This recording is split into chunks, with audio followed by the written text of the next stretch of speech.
The rest of us in the private sector do not think about jobs as a property right. But in our state, it is, and you need to think about the difference and what is the interplay.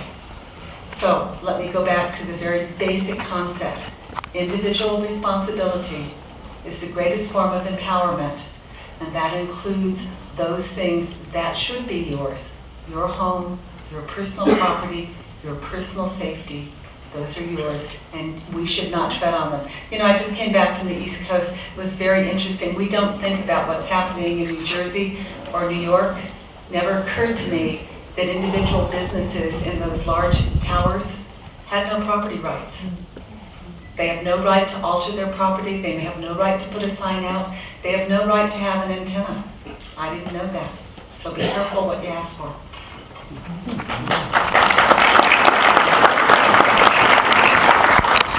Mr. Turner. I tend to believe that bureaucracy's primary mission is to stay in business and continue to be a bureaucracy. And so we have talked this evening about our federal government encroaching upon our states' rights. Well, what we've seen over the last 7 years is our state government encroaching on our individual rights. I am in this because I believe in freedom, and we're all here today because we believe in freedom. We've seen our state engineer's office slowly encroach upon water rights in this state, which is wrong. We have seen the federal government in Kelo, if you're familiar with that case,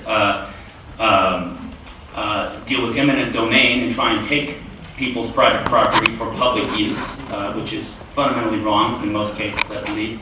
And I also think that we need to support things like the Castle Doctrine in our state, which allow us to defend our property, defend our families, defend our rights in our own homes without being sued by an individual who may harm or kill in the process of defending those rights. So I think to the extent that a governor can get involved in those things, a governor needs to work on making state government smaller, more efficient, less intrusive in our personal lives and in our business lives, and allowing us to get along with the business of running our own lives and our own businesses. I think it's very simple, although it seems to me that this administration has made it very complicated. I'm going to give my next 30 seconds to whoever's next.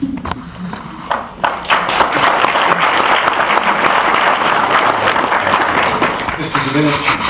I'm sorry. Correct myself. Here you talk about rights. Government exists to protect rights, not to create rights. And we see government at various levels creating entitlements, rights. And they're not theirs they're not theirs. The rights are ours. The rights are ours. Because the legitimate power of government begins and ends with us. Another thing. Government has nothing to give us except what it takes from somebody else.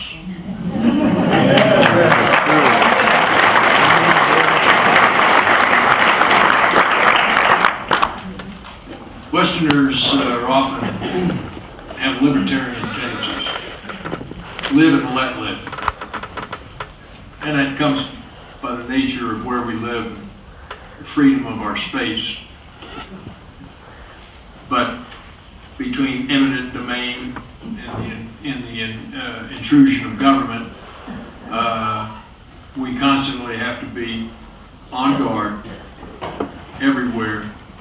Legislature, whether it's the local tax assessor coming down the street, knocking on your door, everywhere we have to be on our guard. And I think the role of a governor of a sovereign state, as we discussed earlier, has a responsibility to take a lead in ensuring that property rights, water rights, everybody's individual rights are protected. Thank you.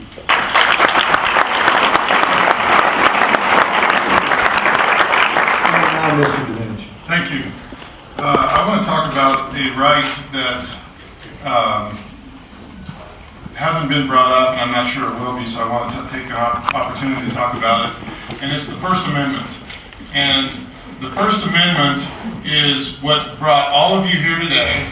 The First Amendment is what allows freedom of assembly, allows freedom of speech, allows the exchange of ideas, allows opposing ideas to foster, to spread, to share. It's fundamentally what is at the heart, at least in my conception, of what the Tea Party is trying to accomplish, is to use the First Amendment in all of the various forms that it allows people to participate and to contest the status quo and to challenge the status quo. And so I'm so thankful we have the First Amendment. I'm so thankful all of you are exercising your First Amendment by being here today, which is exactly what you're doing. And when everyone reports on this, and the press is part of that too, and I know there's a lot of press here. And so when we talk about individual rights, a lot of them stem directly from that First Amendment, because that's how they become made known to the public. That's how you stand up for your other rights. That's how you stand up for your private property rights. That's how you stand up for too much regulation on your business. That's how you organize in ways that create change, that create ideas, that create whole new methods of dealing with our government. And that's one of the things I see happening in the last year, is we have had this sea change in Washington, and the reaction is the First Amendment in action all over the country in all different ways. And so that's just one fundamental, important individual right, and I urge people to exercise that right.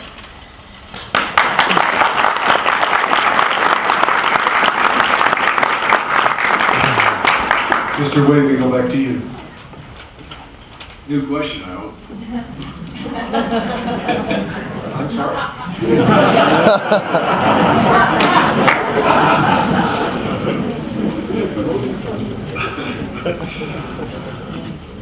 All right. That completes the questions that we had from surveys of the Tea Party. And we'll go on. We're actually going to repeat back through our rotation. Please indulge me if I can't read your handwriting and it takes me a little while to get through the question, but we'll get the question asked.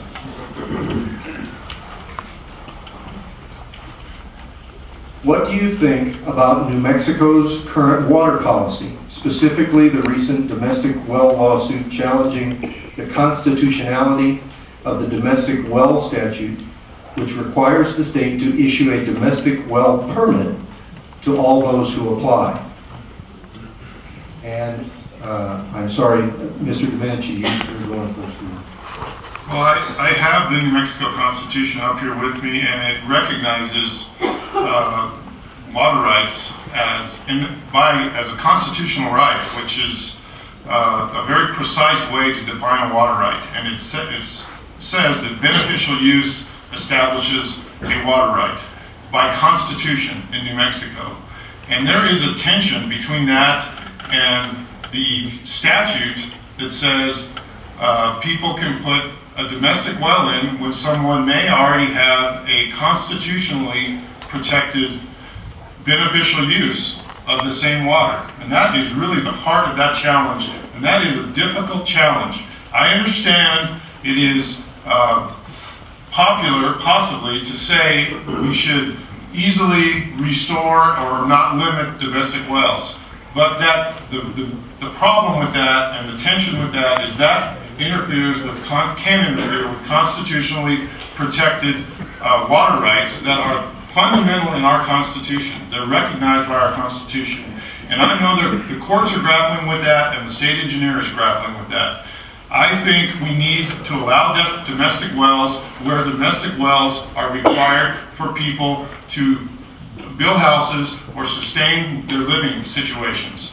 In other places where there are water systems available, we need to use those water systems. So I support domestic wells where they are necessary and where property can't be utilized without a domestic well, which is large parts of New Mexico. But there are limited areas where there's already use, there's substantial use, shortage, and there's already water available. In those circumstances, I would look towards some limitations being appropriate.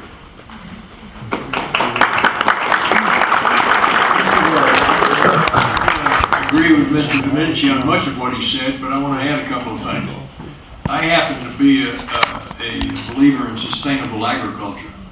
And agriculture in the state is very important. It may not be readily apparent here in the Albuquerque urban area, but it is in other parts of the state.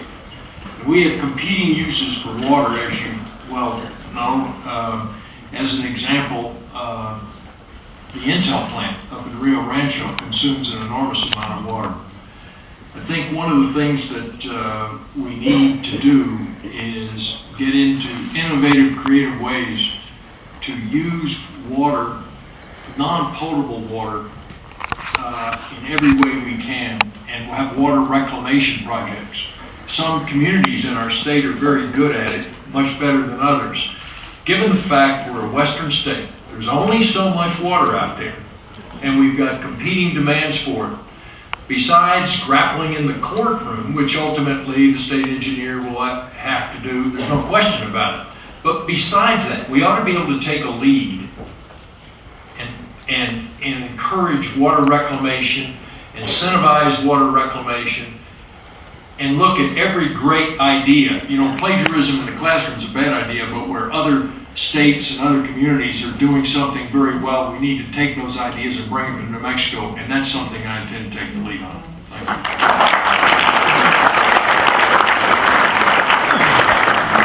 Mr. Turner. Might get some merits here, because my father is a hydrologist and water expert, and I probably should know more about this particular question than I do.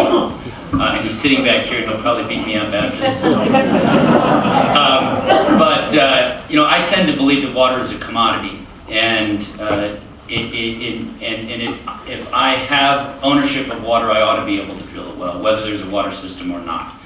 But there are many other water-related issues in New Mexico, which I think we're dealing with right now. And one of them, which I have spent quite a bit of time looking at, is the failure of our state engineer to respect regional water plans, which different parts of the state have drawn up. There's a case right now in Tobacco County, an attempt to move 7,000 acre-feet of water to Santa Fe, up some 3,000 feet, at a cost of about $150 million. Well, that's great for Santa Fe, but it's not great for places like Tobacco County or other agricultural communities which need that water for their economies and their future growth.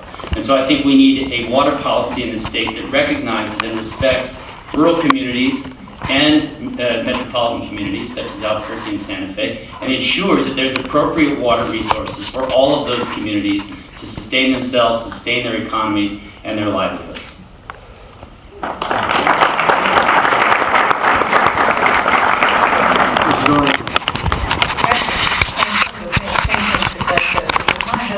Water company. And I know how complicated these issues are, that if you do not have demonstrated water for a 40-year plan or a 100-year plan, that you may actually limit development. And the last thing we want is to limit development that actually creates business. We may want to limit population. So this is not a particularly easy question. So I want to go back very quickly to agriculture versus domestic use of water. And I think that's where a lot of our policy problems come into play. Because the truth is, in Albuquerque and Santa Fe, y'all don't use very much water. But in agriculture, we use a lot of water. What is the value? And I'm going to come down on the side that agriculture is very important. So, can we find ways within our water policy to make more sense, to make better use or better beneficial use of water? Let's take a look at the dairy industry, which is water intensive. One of the things that has already happened, if you're not aware, that our dairies are recycling water at least 6 times. At least 6 times for every turn, and sterilizing the water for beneficial use. Those are some of the things that we can do. In-ground irrigation makes a huge difference. And so could we create additional incentives for that type of in-ground activity? And what can we do with Elephant Butte Lake? I bring that up because 19% of all of our evaporation is the top of Elephant Butte Lake. So it's just another tidbit. So there are a lot of policies here, but I think that we have to look at water in terms of not only, first and foremost, can we provide water for our population? Is there water to drink? And then, is there water to move our state forward? It is a complicated movement, and I thank you for that part. 2 minutes is a blessing, right? Yes, it is. All right, it took a little while to read this next one, but the tax lightning issue is still unresolved after the legislature's regular sessions. As governor, how will you handle this grossly unfair, unequal tax? Do you think only executive action will work, since the legislature is obviously loath to give up their ill-gotten gains? And this person adds the little personal note that their taxes went up from $1,858 to $3,200. So, first, Mr. Webb.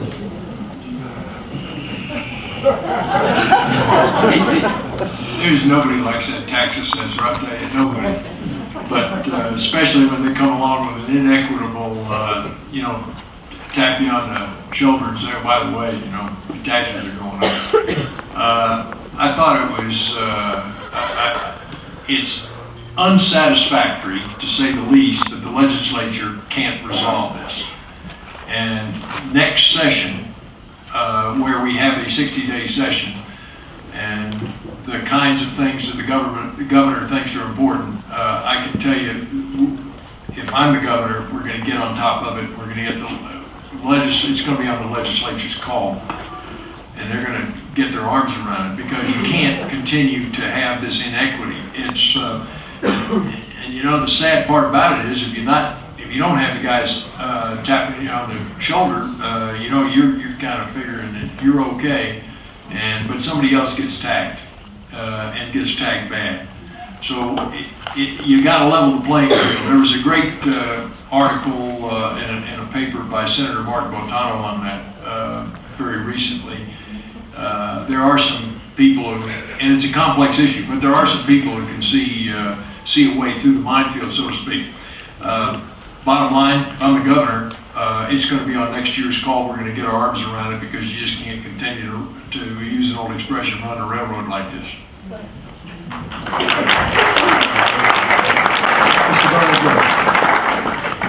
Well, I was there, and we argued. And here, there are a couple of assumptions that were made that have contributed to the problem. First off, the assumption is that our assessors today already have a true and correct assessment of your property. There is no standard across the state, and it's not true and correct. The way the law was written was, you will be capped at a 3% increase after the sale if it is true and correct. But it's not true and correct, because we don't know. So here's the solution. The solution is standards across the state for our assessors, first and foremost. And by the way, tax lightning is really and truly only hitting Albuquerque. That is partly because we have more houses, more activity. It really isn't hitting the other communities yet. It creates an inequity within neighborhoods that you have to recognize. And that inequity is if you have owned your house for 20 years, and Mr. St. Cyr comes in and buys a house, and you started out with the same amount of taxes, and now his is going to double. Well, how's that fair? But how does that actually help your neighborhood? It doesn't. So our ability to evaluate property needs to change. There needs to be a greater standard, a standard that is used across the state. By the way, other states actually have these standards. So for example, you can do property evaluation based on types of services that are being provided at the property, the size of the property, certain outhouses, and you would think all of this, or in-houses, whichever, that all of this actually exists, but it does not. So we actually can get our arms around it We simply have to choose to do so. But because we've pulled our tax system so much, they're very reluctant to actually hurt the counties because we've pulled all of the other taxes away from the counties.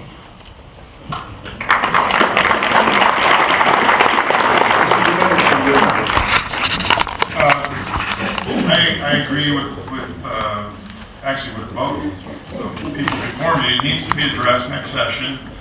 Standardization is certainly part of the approach. Local tax assessment has been a political football and a political tool for generations in New Mexico. The person who knows the assessor is better off than the person who doesn't know the assessor. In all kinds of counties, and that happens all the time. So everybody wants to be friends with the assessor more than the governor even sometimes. So,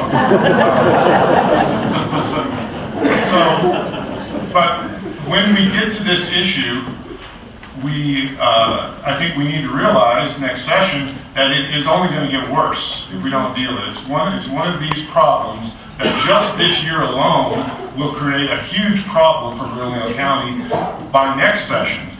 And if we don't deal with it next session, it's just going to grow and grow, and it will become catastrophic for everyone in here that's a resident of Bernalillo County. It's going to be shouldered by everyone in Bernalillo County eventually, in some way where they decide through the courts, if necessary, or by legislation to make it fair. You have a lot more options with legislation, a lot more ways to do it, a lot more ways to spread it out or to do it more quickly, perhaps give people options. I can see a large variety of options available legislatively. The judiciary has to apply equal protection. They are going to nail Bernalillo County, probably before next session, and probably there will be a multi-million-dollar judgment against Bernalillo County that will end up going to taxpayers. Perhaps before all that occurs, we will get into the session and deal with it. Like it should have been dealt with this session. I know people say this session dealt with budget, but that's a critical issue.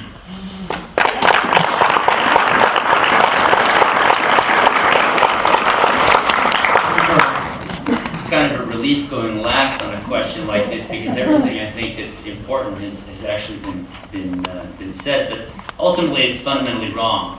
But what we probably don't realize is that New Mexico has relatively low property tax rates in the first place. If you look at Texas, that has actually very high property tax rates and very low or non-existent income or corporate income tax rates. I'm wondering if we would choose to have Texas over New Mexico, where we didn't have high taxes all around. But ultimately, I think what it comes down to here is political will.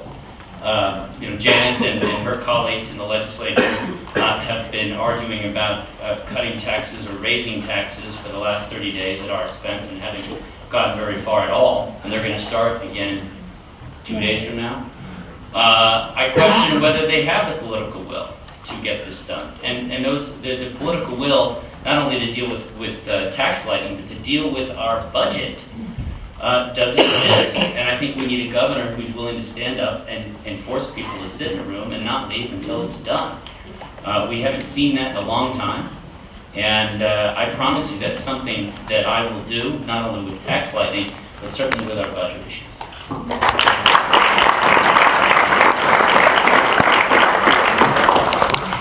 So, Mr. Chairman, you'll come back first now. Oh, no. The question is fairly simple. Will you get rid of the EIB, the Environmental Improvement Board, and other outlaw, rogue-appointed boards of any type?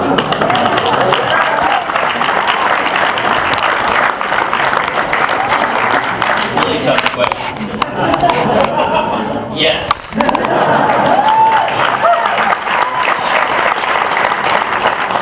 But there are probably a half dozen or more boards, commissions, probably 24 boards and commissions, blue ribbon task forces, state agencies that have been created in the last 7 years that you probably want to add to that list. We used to have just a Department of Public Safety, now we have Department of Public Safety and a Department of Homeland Security. We used to have just the Department of Education, now we have higher education and public education. We now have a Department of Cultural Affairs, and we have a cabinet that's probably twice as big as the cabinet that was under the previous administration. This creates more bureaucracy, and I'll reiterate what I said, bureaucracy is there to keep itself in business.